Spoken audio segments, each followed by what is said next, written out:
नमस्ते दोस्तों, आप सब कैसे हैं? सब कुशल मंगल, सब बढ़िया। सिलाई सखी चैनल में आप सभी का स्वागत है।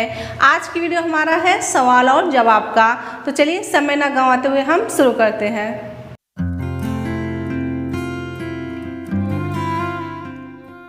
पहला कमेंट है साधना जी का। इन्होंने कमेंट करके पूछा है बॉडी मेजरमेंट से लूजिंग भी लेना पड़ता है मार्जिन छोड़ के।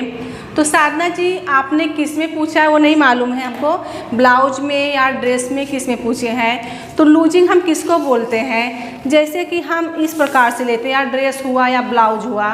वैसे तो ड्रेस अगर आप लेंगे या ब्लाउज लेंगे तो लूजिंग ऐसा लेते हैं, जैसे कि आपको ऐसा लेना है और इंच टेप को इस प्रकार से ऐसा अगर लेते हैं, इसमें 3-4 इंच का गैप रहता है, तो इसमें हम काउंट करके लगाते हैं मार्जिन, फिर इसके बाद फिटिंग करते हैं। और जब हम अगर फिटिंग लेते हैं, फिटिंग कैसे लेते हैं, जैसे कि यहाँ से हमको लेना है तो इस प्रकार से हम फिटिंग लेते हैं। ये देखिए इस प्रकार से। तो इसका चौथा भाग निकाल के 1.5 इंच या 2 इंच आप मार्जिन दे सकते हैं। तो इसको फिटिंग लेंगे तो उसमें हम मार्जिन देते हैं 1.5 इंच या 2 इंच, आप जितना दे सकते हैं आप इस प्रकार से ले सकते हैं। अगला कमेंट है नेहा कुमारी जी का। इन्होंने कमेंट करके पूछा है मैं ब्लाउज और सूट दोनों में आर्म होल निकालने का तरीका सेम होता है क्या, अलग अलग होता है? प्लीज़ बहुत ज़्यादा डाउट है मैम। तो नेहा जी, ब्लाउज जो होता है वो हम फिटिंग में लेते हैं, और जो सूट हमारा होता है वो थोड़ा हमारा 1 इंच 1.5 इंच अंदर लूजिंग रहता है। तो उसको कैसा हम ऊपर से पहनते हैं तो लूजिंग रहता है, और ब्लाउज कैसा हम हुक बटन लगा के पहनते हैं तो हमको ब्लाउज फिटिंग चाहिए। तो दोनों का मेजरमेंट अलग अलग होता है। अगला कमेंट है सुमिता सत्संगी जी का। इन्होंने कमेंट करके पूछा है मैम बहुत ही सुंदर तरीके से सिखाती हैं आप, thank you so much, but आपने नीचे मोड़ने के लिए कपड़ा नहीं लिया, ना ही ब्लाउज की लंबाई में ना ही आस्तीन में। तो सुमिता जी आप हमारे चैनल पर जुड़ने के लिए बहुत बहुत धन्यवाद। तो सुमिता जी जो आपने डाउट पूछा है वो जब हम लंबाई लेते हैं तो उसमें 1 इंच प्लस करते हैं। लेकिन 1 इंच क्यों प्लस करते हैं? क्योंकि आजकल जो साड़ी आती है अस्तर वाली आती है, और बिना अस्तर का बहुत कम लोग पहनते हैं, तो मैं उसका ही मेजरमेंट आप लोगों को बताए थे। तो जैसे कि मोड़ने के लिए अगर आपको उसी में फोल्ड करके बनाना है, देखो ज़्यादा करके हम लोग पट्टी लगाते हैं नीचे 1.5 इंच का। अस्तर का ब्लाउज है तो अगर हम 1.5 इंच का पट्टी फोल्ड करके लगाते उसको तुरपाई करते तो बहुत अच्छी तरह से बैठता है। अगर आप उसी में फोल्ड करना चाहते हैं तो बैक साइड की जो लंबाई है आपको आधा इंच ऊपर आपका शोल्डर के लिए आप छोड़ दीजिए, और नीचे से आप 1 इंच छोड़ दीजिए। तो यानी आपको 1.5 इंच मार्जिन मिलाना है। तो 1.5 इंच मार्जिन मिलाएंगे तो नीचे आप फोल्ड कर सकते हैं बैक साइड में। और आस्तीन में क्या होता है, यहाँ पे आस्तीन जब हम तुरपाई वाला ब्लाउज बनाते हैं जो सिंगल रहता है, सिंगल पीस रहता है, तो उसमें हम 1.5 इंच का मार्जिन बढ़ाते हैं यहाँ पे, क्योंकि वो फोल्ड होता है हमारा, तो फोल्ड होकर तुरपाई होता है। अगर हमारा अस्तर का ब्लाउज है तो उसमें हम 1 इंच ही मार्जिन लेते हैं, क्योंकि आधा इंच हमारा जब हम आस्तीन जॉइंट करते हैं और यहाँ पे जब हम अस्तर को पलटी करते हैं, तो अस्तर के लिए हम जब आस्तीन बनाते हैं तो उसमें हम 1 इंच प्लस करते हैं। अगर आपका बिना अस्तर का है तो आपको 1.5 इंच प्लस करना है। तो आपका डाउट क्लियर हुआ। अगला कमेंट है निशा जी का। इन्होंने कमेंट करके पूछा है मैडम बहुत धन्यवाद, आपका ब्लाउज कटिंग वीडियो से मैंने ब्लाउज सिलना सीख गए, थैंक यू। पर हुक और आई पट्टी का प्रॉब्लम हो रहा है, फिटिंग सब ठीक से हो जाता है, पर हुक पट्टी लगाने के बाद ब्लाउज के एक साइड हो जाता है। कहाँ गलती हो रही है समझ में नहीं आता, कृपया हुक और पट्टी का एक वीडियो अपलोड कीजिए। तो निशा जी आप हमारे चैनल पर आए, बहुत बहुत धन्यवाद। मैं आपको कहना चाहूँगी जो आपका एक साइड हुक पट्टी हो जाता है, आपका सब फिटिंग आता है, लेकिन हुक का जो है एक तरफ हो जाता है। तो क्यों हो जाता है, आप कौन सा ब्लाउज बनाते हैं वो तो इसमें नहीं है, फिर भी जब अगर आप 4 टक्स योग पट्टी का ब्लाउज बनाते हैं तो आप हुक पट्टी के लिए, हुक आई के लिए आप पाव इंच सिलाई के लिए मार्जिन छोड़ दीजिए। जैसे कि अगर वो सिलाई अगर छोड़ोगे तो सेंटर पे आएगा, क्योंकि हमारा पाव इंच या आप जितना मार्जिन दबाएंगे आप उस हिसाब से रख सकते हैं। आधा इंच और पाव इंच छोड़ सकते हैं आपको जितना दबाना है। तो आपका उसके बाद छोड़ने के बाद आपको डायग्राम बनाना है। पहले तो आधा इंच लाइन आउटलाइन छोड़ दीजिए, उसके बाद से डायग्राम बनाना शुरू कीजिए। फिर उसके बाद जो हम छोड़े रहेंगे उसको क्रॉस में ले लेंगे, आधा इंच जो छोड़े रहेंगे या पाव इंच जितना आप दबाएंगे उस हिसाब से आप रख सकते हैं। तो आपका साइड में नहीं होगा, वो सेंटर पे ही आएगा। अगला कमेंट है दीपेश रॉय जी का। इन्होंने कमेंट करके पूछा है प्लीज़ मैम 36 का बोटनेक ब्लाउज बताओ। तो दीपेश जी 36 का जो बोटनेक ब्लाउज है उसमें क्या होता है, सब बराबर रहता है, लेकिन जो बोटनेक आप बोल रहे हैं ना तो उसको शोल्डर को आपको जितना आपका बैक साइड से शोल्डर रहेगा उसका हाफ लेना है। उसमें आप बोटनेक के लिए 3.5 इंच ऊपर से और 3.5 इंच नीचे से आप 36 के चेस्ट में 3.5 ऊपर से 3.5 नीचे से आप लेके उसको शेप दे सकते हैं और शोल्डर का आपको हाफ लेना है। अगला कमेंट है संस्कार झा जी का। इन्होंने कमेंट करके पूछा है मैम आप बहुत अच्छा समझाती हैं, पर एक बात समझ में नहीं आ रही है। लंबाई जैसे हम लेते हैं 13 उसमें 1 प्लस करते हैं तो नीचे जो मोड़ते हैं वह भी उसी में हो जाएगा। तो संस्कार जी आपने जो कमेंट करके पूछा है, तो जैसे कि हम लंबाई लेते हैं, मैं आपको एक बात बता रहे हैं, जैसे हमारी ये लंबाई हो गई, ओके, ये लंबाई हो गया। अब इसमें हमने 1 इंच प्लस किया, समझो इतना हमारा बढ़ गया।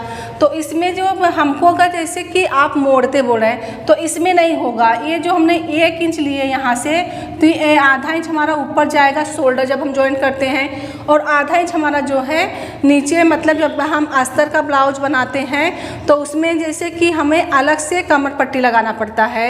और हाँ, अगर आपको नीचे फोल्ड करना है तो यहाँ से आधा इंच आपको यहाँ छोड़ देना है, यहाँ से आपको 1.5 इंच लेना है फोल्डिंग के लिए।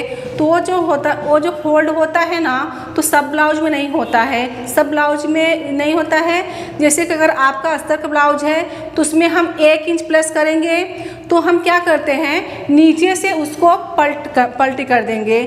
जब उसको पलटी कर देंगे और ऊपर हमारा आधा इंच सिलाई में जाएगा तो आपका 1 इंच उसी में हो जाएगा, अगर आपका अस्तर का ब्लाउज है तो, क्योंकि उसको हम नीचे से पलटी कर देंगे, उसमें हमारा आधा इंच जाएगा और आधा इंच हमारा ऊपर जाएगा शोल्डर में। या अगर हमारा बिना अस्तर का ब्लाउज है तो उसमें हमको अगर फोल्ड करना है तो हम क्या करेंगे, ऊपर हमारा आधा इंच शोल्डर के लिए छोड़ना पड़ेगा आपको और नीचे 1.5 इंच, 1 इंच आपका फोल्ड में जाएगा। तो इस प्रकार से आपको अगर अलग अलग ब्लाउज का हमने आपको बता दिया, अगर अस्तर का है तो 1 इंच में आपका हो जाएगा, अगर बिना अस्तर का है तो उसमें आपको 1.5 इंच लेना है। अगर उसी में आपको फोल्ड करना है तो, अगर उसमें आप फोल्ड करते हो तो फिटिंग अच्छी नहीं बैठती है। अगर उसमें आप अलग से पट्टी लगाते हैं 1.25 इंच का तो बहुत ही अच्छा बैठेगा। आर्यन जी ने कहा है मैम आप और भी क्लास की वीडियो ज़रूर बनाना। आर्यन जी हमारे चैनल से जुड़ने के लिए बहुत बहुत धन्यवाद। तो आर्यन जी आपको लोगों का इतना प्यार देने से हमारा जो उत्साह है बढ़ते जाता है सिखाने का। तो आप लोग इसी तरह आप प्यार देते रहिए और हमारा जो कंटिन्यू क्लास चलते रहेगा। अगला कमेंट है मोहम्मद रुखसाना जी का। इन्होंने कमेंट करके पूछा है हाईनेक ब्लाउज कितने शोल्डर और कितना आर्म होल ले 36 साइज में। तो रुखसाना जी जब हम हाईनेक ब्लाउज बनाते हैं तो इस जो साइज होता है अलग, जो हमारा बैक साइड का शोल्डर होता है आपको उसको नाप लेना है, उसका आपको हाफ लेना है। जैसे कि आपका शोल्डर आया 7.5 इंच, तो हम जब आर्म होल लेते हैं तो उसमें 7.5 है तो हमारा 6.5 आएगा, 1 इंच हमारा कम होगा। तो इस प्रकार से आप ले सकते हैं।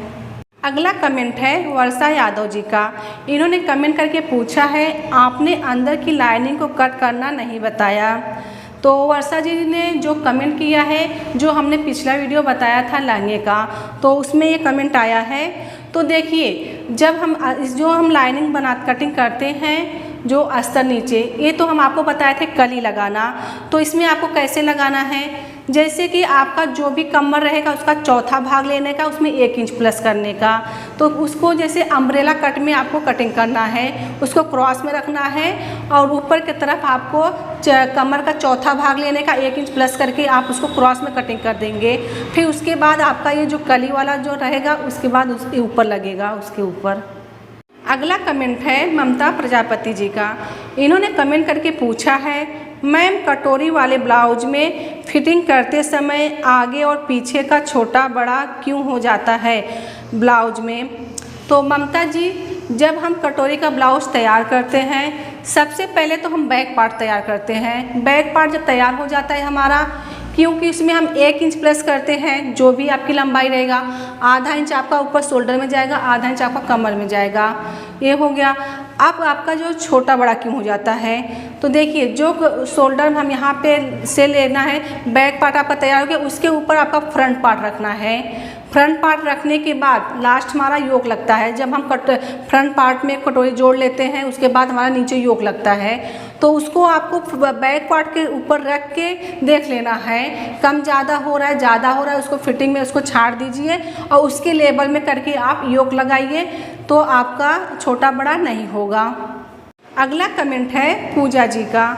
इन्होंने कमेंट करके पूछा है, आर्म होल समझ में नहीं आया और स्लीव्स भी। तो पूजा जी, आपको आर्मोल क्यों नहीं समझ में आया। आर्मोल जो होता है यहाँ पे जो हम आर्मोल की गोलाई होती है इसका आपको हाफ करके और 1.5 इंच मार्जिन लेना है। तो कैसे लेंगे, जब आप आर्मोल कटिंग करते हैं और उसमें शेप देके फिर उसकी गोलाई आपको नापना है, उसके आगे देखना है 1.5 इंच बच रहा है कि नहीं बच रहा है, वो देख के आपको देख लेना है।